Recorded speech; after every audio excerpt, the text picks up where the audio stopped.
chronic insomnia. Hypnotism, acupuncture, none of it works. You still up? How was your day? Oh, I saw this ad for some new pills called snoozers. No, they don't knock you out. They just make everything taste like cabbage. Apart from cabbage. What do you think makes this show so special? What drew you to this project? I got sent this script, a version of this very, very early on during lockdown, actually. It's created by Nat Walter and Steve Burge. And I suppose what drew me to it was the strange, this sounds a bit weird, but the strangeness of the dialogue. And I'd never seen the kind of free flow conversation. I mean, I always look for dialogue that's eye-catching, and it felt a very funny, warm-hearted, original look at a friendship. And that's what drew me to it to begin with. And then obviously things emerged and evolved, and we added on and discovered new things as well. But that was the original take on it. And then I took it to Val, Phil's company, and Arabella and Phil and I worked on the scripts. And but that to answer your question, that's what drew me to it originally. When Paul sort of brought it to Val, I thought, well, I've never, again, it was its originality. I've never come across something that is, as we call it, an almost romantic comedy that sets so many obstacles in its own path to overcome, two people who will never meet, to set at night, a man who suffers from anxiety and can't leave his flat.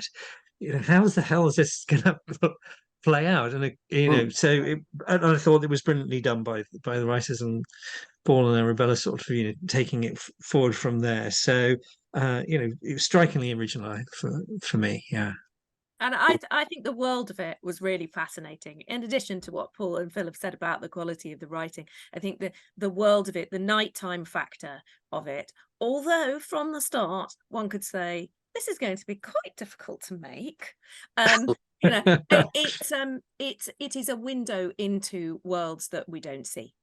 And it was always going to be an invitation to see parts of a huge cosmopolitan city that even those of us who live here don't see, because we're tucked up in bed, and there are people in little corners of this city going about their every night business. And it felt like all of that would be a window into lots of different worlds and different characters. I kept calling you all night, Lisa. We're just mates. Not from where I'm standing.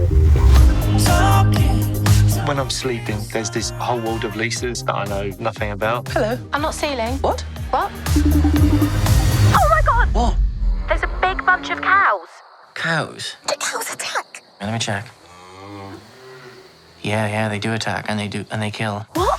I love how you call it an almost romantic comedy too, because watching it, I loved what you did where you had these two characters who built this really amazing, authentic connection, and then it had this comedic undertone. It was just, the story was funny and the characters were funny, but underneath it you had these really amazing laugh out loud moments. Like my mouth would open. I was like, wait, what?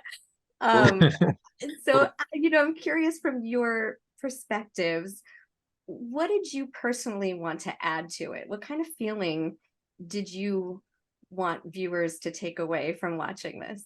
And I don't think there's a villain in this piece. So often you'll have a villain, but there isn't really. It's just normal people trying to do the right thing, possibly making mistakes, possibly making the right choices, and not to give anything away, but their fates intertwine, and I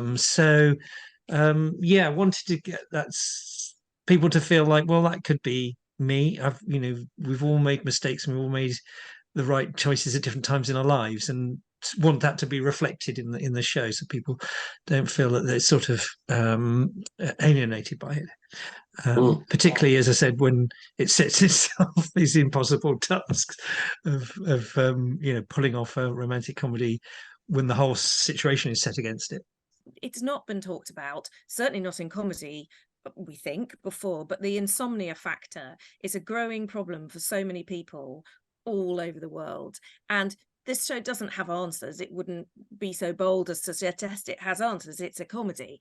But there is something I hope people will find relatable about the fact that these two characters can laugh about their own situation, and the whole show is presented in a tone of hopefulness about their ability to deal with this thing that afflicts them both, and to both accept it and think that maybe there are ways in which the two of them can use it to shape their relationship in a positive way.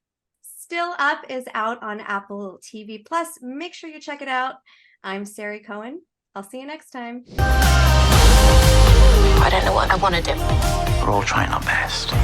All it takes is that one person to really see you. Tonight's the big night.